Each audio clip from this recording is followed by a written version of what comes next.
Imagine it's the middle of July. The air conditioner is running nonstop. The ceiling fan is spinning at full speed. Every window in the house is shut tight to keep the heat outside where it belongs. Now imagine someone walks into your kitchen, points at a plain container of salt sitting on your counter, and says, "People once used this to create cold." You'd probably laugh, because salt belongs to your food, not in a cooling system. But here's the strange part. For centuries, long before refrigerators existed, long before anyone had even heard the word air conditioner, and long before anyone understood modern thermodynamics, people across completely different parts of the world discovered something surprising.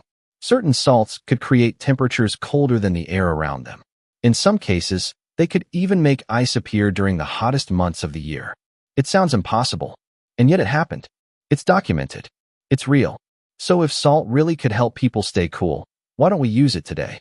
Why isn't there a bag of salt sitting next to every air conditioning unit in America? And why did a method that once fascinated emperors, scientists, and engineers eventually disappear from everyday life? The answer turns out to be far more interesting than you might expect. To understand it, we have to go back to a time when staying cool wasn't about adjusting a thermostat. It was about survival. For most of human history, summer wasn't just uncomfortable. It was dangerous. There were no climate-controlled homes, no refrigerated drinks, no grocery store freezer aisles. When temperatures climbed, people had to find creative ways to deal with the heat using whatever materials they had around them. And over time, something remarkable happened. Different civilizations, separated by thousands of miles, with no contact with each other whatsoever, began discovering nearly identical cooling tricks. They didn't speak the same language. They didn't share the same culture. In most cases, they never even knew the other existed. And yet they kept arriving at the same strange conclusion. Salt could do something unusual to temperature. Let's start with something simple. Take a glass of water and stir in ordinary table salt. Nothing dramatic happens. But not every salt behaves the same way. Some salts absorb heat the moment they dissolve. That means the process of breaking apart and mixing into water actually requires energy, and that energy has to come from somewhere. So the salt pulls heat directly from its surroundings. As a result, the temperature drops. Today this sounds like basic chemistry. Hundreds of years ago, it looked like magic. One of the clearest examples of this comes from the Mughal court in India during the 1500s. According to the Ain-i-Akbari, the official record book of Emperor Akbar's reign, the royal kitchen staff used a substance called saltpeter, what we now know as potassium nitrate, to chill drinking water during the brutal heat of summer. They would dissolve the saltpeter into water, sometimes mixed with ice carried down from the Himalayas, and within minutes the water would turn cold enough that frost would actually form on the outside of the container, even while the surrounding air felt like an oven. Just picture that scene for a moment. The sun is blazing directly overhead. The air shimmers with heat, and someone drops a plain white powder into a container, and somehow, water that should be warm instead turns ice cold. No electricity, no machines, no moving parts of any kind. It's easy to understand why people watching this for the first time assumed they were witnessing something close to a miracle. But the story doesn't stop in India. If we travel further east, to Tang Dynasty China, sometime between the 7th and 10th centuries, we find people using this exact same principle. Historical accounts confirm that saltpeter dissolved in water was used there too, allowing people to produce actual ice in the middle of summer heat, a full 1,000 years before anyone had ever heard of a refrigerator.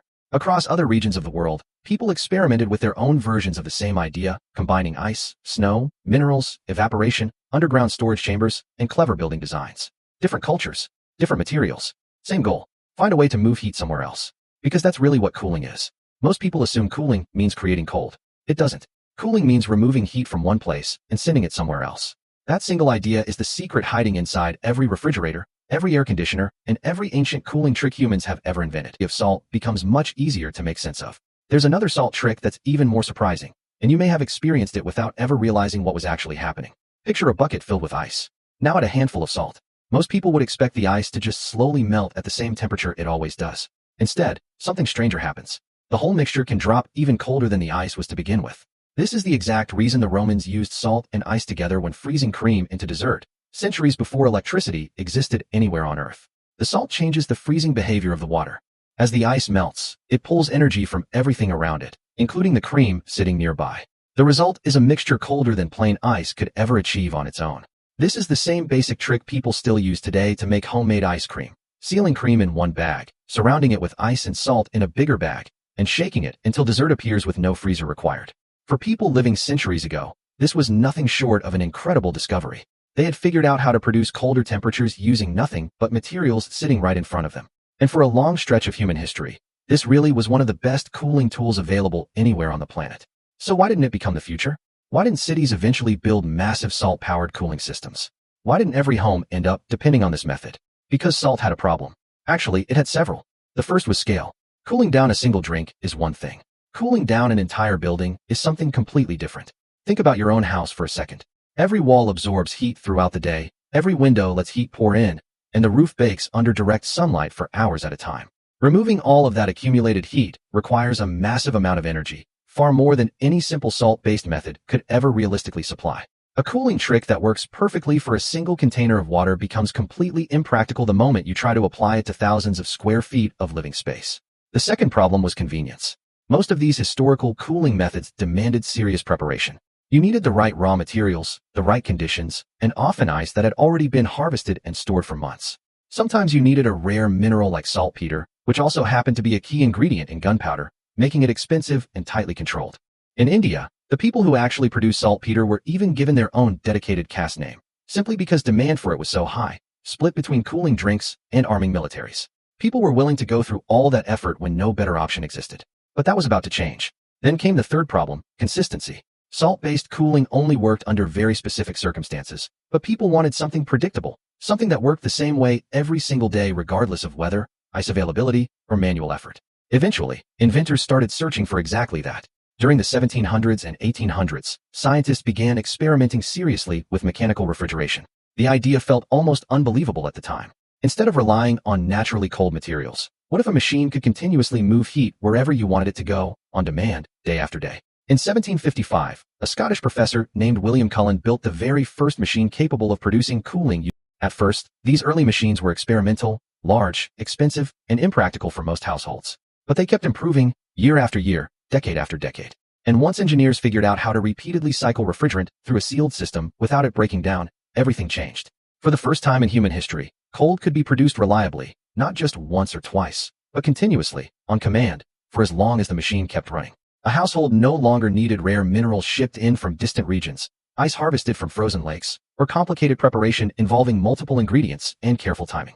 You simply flipped a switch, and the machine did all the work for you. That advantage was enormous. Imagine owning a bicycle in a world where everyone else is still walking everywhere on foot. The bicycle isn't perfect, it costs more upfront, and it requires occasional maintenance, but it's faster and far less effort. Eventually, people just stop walking. The exact same thing happened with cooling. Salt-based methods weren't abandoned because they were useless or because they failed. They were abandoned because a more scalable solution finally arrived, one capable of cooling restaurants, factories, hospitals, offices, supermarkets, entire apartment buildings, and eventually whole neighborhoods at once. No salt-based technique from history could ever compete with that kind of scale. By the 20th century, mechanical refrigeration had completely transformed how food was stored. Air conditioning was beginning to transform how buildings were designed and lived in. And little by little, the old salt-based cooling methods faded quietly into the background. What had once felt like a revolutionary discovery slowly became nothing more than a forgotten historical curiosity. Or at least, that's how the story seemed to end.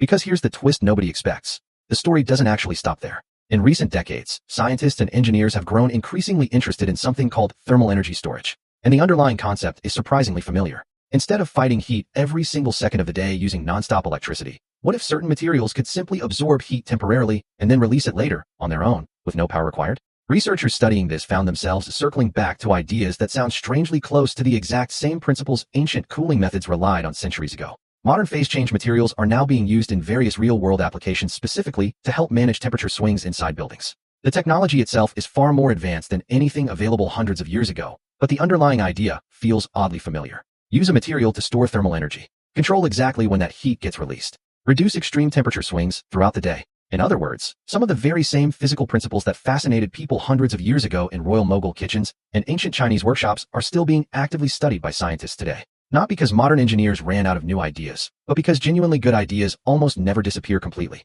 They just evolve into something new. And that might be the single most interesting part of this entire story. We often assume people from history understood far less than we do today, but that's not always true. They observed carefully, experimented constantly, and paid close attention to results. And sometimes they stumbled onto something genuinely brilliant in the process. The people who first experimented with salt-based cooling didn't have advanced laboratories, computers, or modern engineering software running simulations for them. Yet they noticed real patterns in the natural world and turned those patterns into practical, working solutions that lasted for centuries. That's a remarkable achievement by any standard. So the next time you reach for that plain container of salt sitting in your kitchen, remember this. You're holding something that once preserved food across entire continents, shaped global trade routes, influenced powerful economies, and played a genuinely surprising role in humanity's long search for relief from unbearable heat. We didn't stop using salt to stay cool because it never worked. We stopped because the world eventually discovered a technology that could do the exact same job on a far larger scale. But the science behind those old discoveries never actually disappeared. The same laws of physics are still operating today, right now, in your kitchen and in research labs around the world. The same basic principles are still being studied by serious scientists. And in some ways, this story is still being written. Because history isn't just a pile of old, outdated ideas sitting in a museum somewhere. Sometimes it's a collection of brilliant ideas simply waiting for the right moment to return. And that raises one more interesting question worth sitting with. How many other forgotten solutions are hiding in plain sight around us right now? Things that seem completely ordinary today, but might once again become genuinely valuable tomorrow. If you enjoyed this journey into one of history's most overlooked cooling tricks, let me know in the comments below. And if you enjoy exploring forgotten technologies, surprising science, and the hidden stories behind everyday objects most people walk right past, go ahead and subscribe, because the next story is just as wild as this one.